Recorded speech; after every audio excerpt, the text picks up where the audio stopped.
सरकार सरकार इस बार रहम कर दीजिए, पाले ने पूरी फसल बर्बाद कर दी।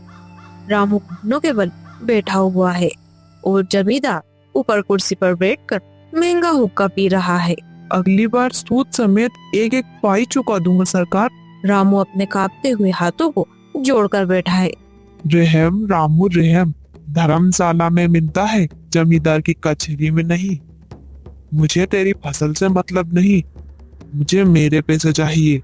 और अगर कल सुबह तक इंतजाम नहीं हुआ तो ये तेरा पुश्तैनी घर अब मेरी जूतियों के नीचे होगा। तभी रामू हाथ जोड़कर, सरकार वो घर नहीं, मेरी इज्जत है, हम कहाँ जाएंगे? तभी जमींदार क्रूरता से कहता है, तो कहीं भी मर जा, वैसे भी दुनिया में कंगालों की कमी नहीं है। हाँ, मेरी सुबह की चाय का मजा खराब कर दिया, चल हट यहाँ से। अपनी बेइज्जती कराते हुए रामू घर लौटता है। घर की छत टूटी हुई है। जानकी रसोई में खाली बर्तन समेट रही है। तभी जानकी रामू से कहती है, क्या जमींदार मान गया? गांव में सब गुलाल खरीद रहे हैं और हमारे यहाँ चूल्हा जलाने को लकड़ी तक नहीं। जानकी, जमींदार तो जैसे पत्थर बन गया है, वो कहता है कल घर खाली कर देना। जानकी, हमने पूरी उम्र मेहनत की, फिर भी आज हमारे पास अपनी छत बचाने के लिए कुछ पैसे भी नहीं।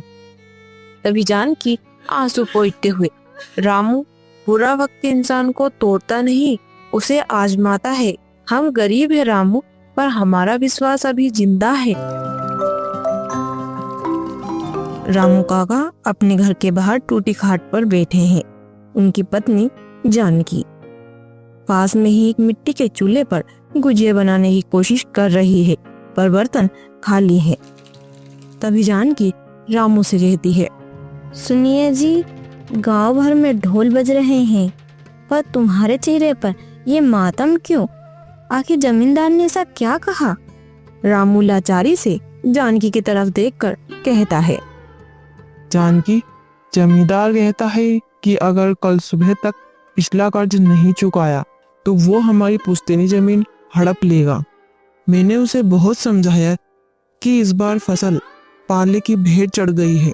तभी जानकी रामू से कहती है, याद करो प्रहलाद को, उसे तो उसके अपने पिता ने ही आग में झोंक दिया था, पर जिसकी रक्षा भगवान करे उसे आग क्या जलाएगी?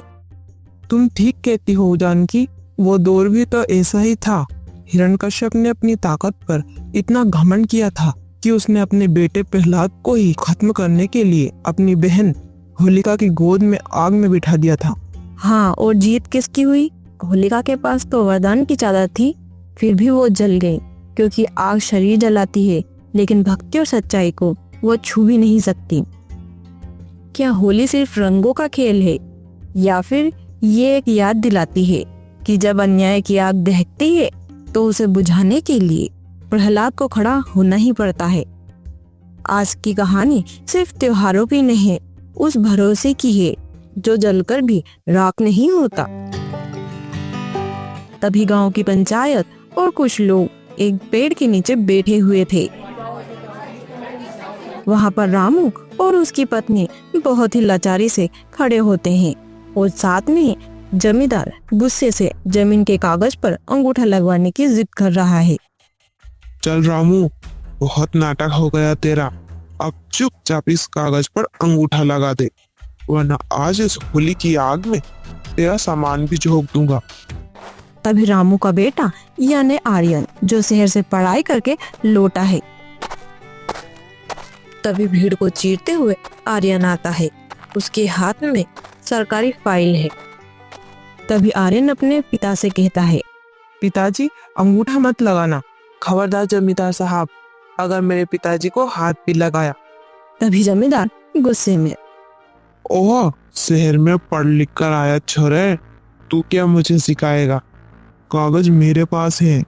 तभी आर्यन पूरे आत्मविश्वास के साथ जमींदार से कहता है, मैं आपको कानून सिखाऊंगा, कागज आपके पास है जमींदार साहब, पर सच्चाई मेरे पास है।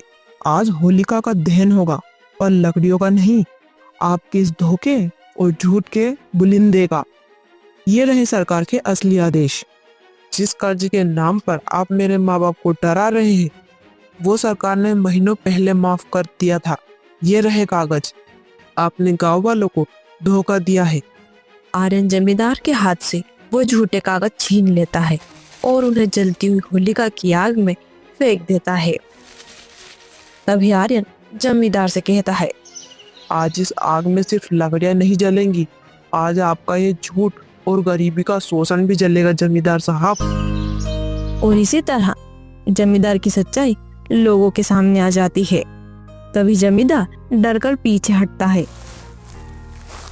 ये सच्चाई जानकर गांव वाले भी खुश हो जाते हैं और रामू आर्यन को गले लगा लेता है। चारों तरफ अब असली रंगों की होली शुरू होती है।